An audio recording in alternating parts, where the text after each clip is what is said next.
केंद्रीय कृषि मंत्री नरेंद्र सिंह तोमर के मुख्य उपस्थिति में आज ग्वालियर के कृषि विश्वविद्यालय में 11वीं नेशनल सीड कांग्रेस और दंतोपंत डेयरी सभागार का शुभारंभ कार्यक्रम संपन्न हुआ।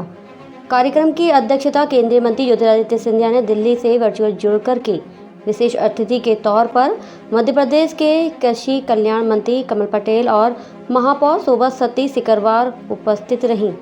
कार्यक्रम के आरंभ में उपस्थित अतिथियों ने राजमाता विजय राजे सिंधिया की प्रतिमा पर माल्यार्पण किया।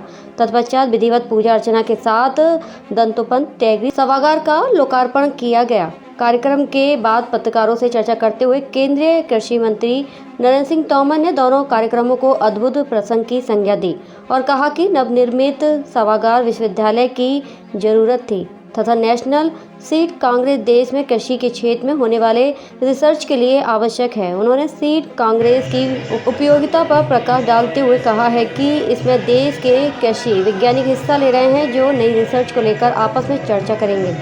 वहीं कार्यक्रम में मौजूद देश के कृषि कल्याण मंत्री कमल पटेल ने पत्रकारों के सवालों का जवाब देते हुए कहा है कि मध्य प्रदेश देश का पहला राज्य है जो किसानों की आय दोगुनी करने में सफल रहा है। ग्वालियर में अद्भुत प्रसंग थे। एक तो एग्रीकल्चर यूनिवर्सिटी में दंतोपंत डेयरी का सभागार का शुभारंभ और सीड कांग्रेस का शुभारंभ।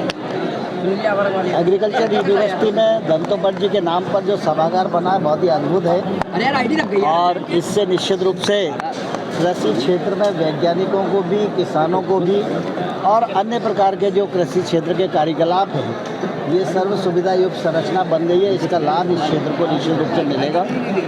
और जो सीड कांग्रेस है ये 11वीं है और इसमें देश भर के बहुत सारे वाइस चांसलर, वैज्ञानिक गण, बड़े बड़े लोग जो कृषि विद्वान आए हुए हैं, वो टेक्निकल सेशन में जो आज बीज की आवश्यकता है, उपलब्धता है और भविष्य में क्या ज़रूरतें हैं, इस पर विचार विमर्श करके आगे के रिसर्च के रोड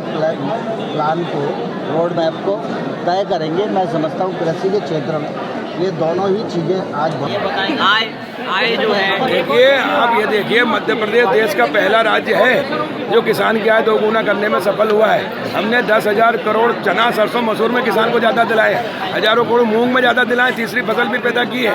ये बात सही है कि लहसुन के इस समय रेट कम है। हम प्रयास कर रहे हैं कि हम लहसुन का भारत सरकार से बात करके एक्सपोर्ट कराएंगे, निर्यात कराएंगे ताकि किसान को उनका रेट मिले। लेकिन मध्य प्रदेश देश का पहला राज्य जो किसानों की आय दोगुना करने में सफल हुआ, मैंने भी बताया ना। सर एक बात और है सर, क्या मंत्रिमंडल जी बयान दे रहे हैं कि 10 दिन में मध्य प्रदेश का सीएम बदल जाएगा, क्या कहेंगे किस तरीके से? देखिए, कांग्रेस जैसे मछली को पानी से निकालो तो वो जैसे तड़पती है, ऐसे कांग्रेस ही, कमलनाथ और बाकी लोग तड़प रहे हैं। लेकिन अब ये तड़पते रहेंगे क्योंकि जनता इनको पहचान चुकी, इनकी विश्वसनीयता खत्म हो गई है। अब जनता ने जो धक्का दिया है विधानसभा उपचुनाव में, बाकी चुनाव में, पंचायत में, नगर पालिका में, नगर निगम में, हमेशा के लिए कांग्रेस खत्म। अब ये इसी तरह से बौखलाए हुए सटिया गए हैं, उसलिए अनर्गल बोल रहे हैं। लेकिन अब कांग्रेस ये सुन लो, अब जीवन में कभी सत्ता में नहीं आओगे। मंत्रिमंडल शिवराज सिंह को, गडकरी जी को हटा दिया गया, किस मायने में कहते हैं शिवराज सिंह के नंबर कम हो रहे हैं?